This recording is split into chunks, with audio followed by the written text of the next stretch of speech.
नहीं छोड़ा। क्या कह रही है यशोदा? ए मैया, जीती जागती अगर अब से मैं घर को जाने पाऊंगी, मैं घर को जाने पाऊंगी, मैं घर को जाने पाऊंगी। शपथ पूर्ति करती हूँ तो शपथ पूर्ति करती हूँ, गोकुल में कभी ना आऊंगी।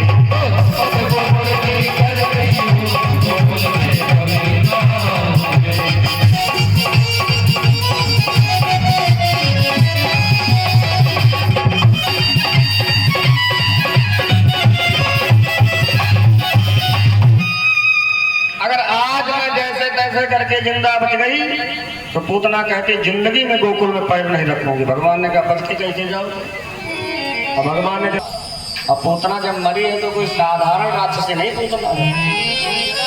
पतमानो पत्र स्त्री गप्योतरंतद्रुमां चोणयामासरांगेन्द्र महदासीदमद्भुतम्। पूतना जब मरी है तो सुखदेव जी कहते हैं परीक्षित, पूतना का शरीर है त्रिगप्युति।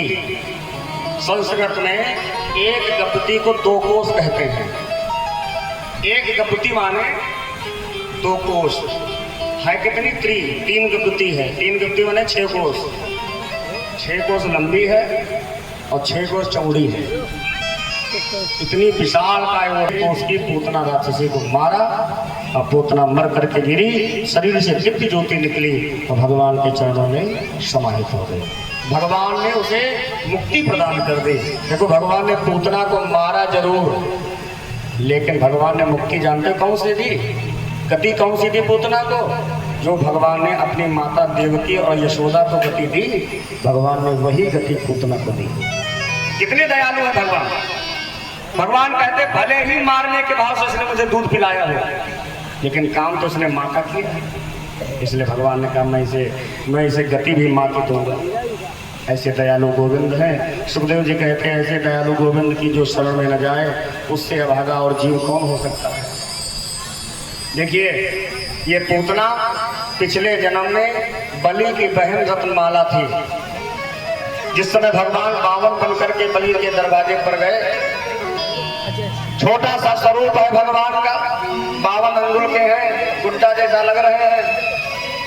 रत्नमाला ने देखा, विचार करने लगे, अरे वाह, ऐसा बच्चा हो तो दूध पिलावे।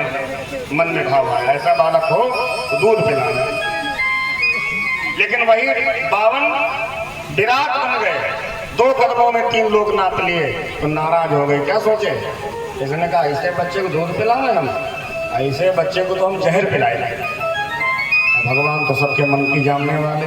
भगवान बोले तुम्हारी दोनों हम ये उम्मीदें पूरी करेंगे। तो आज वही रत्नमाला पूतना बन करके आई और भगवान को दूध भी पिलाया और भगवान को जहर भी पिलाया और भगवान ने पूतना का उद्धार किया है। बोलो भक्तवत्सल भगवान की। सुखदेव जी कहते हैं पूतना का वध भगवान ने किया।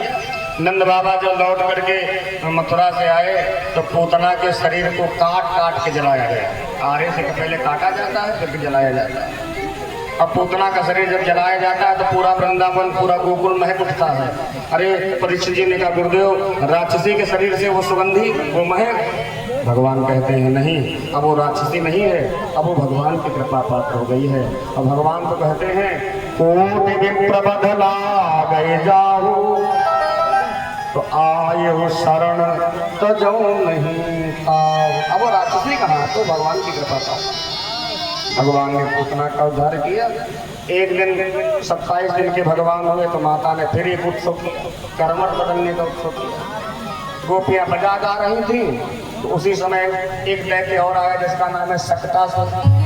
दिखाई नहीं पड़ता है, भगवान के पालने के पास बैठा था, लगाकर घात, मौका मिले मार डाले। थोड़ी देर भगवान रोते रहे। अब छोटे छोटे बच्चों की आदत होती है, क्या करते हैं, पैर का अंगूठा मुंह तक ले जाते फिर छोड़ते, फिर ले जाते फिर छोड़ते। अब भगवान वो नहीं करें, अपने पैर का अंगूठा मुंह तक ले जाएं फिर छोड़ दें, फिर ले जाएं फिर छोड़ दें। अब एक बार क्या किया,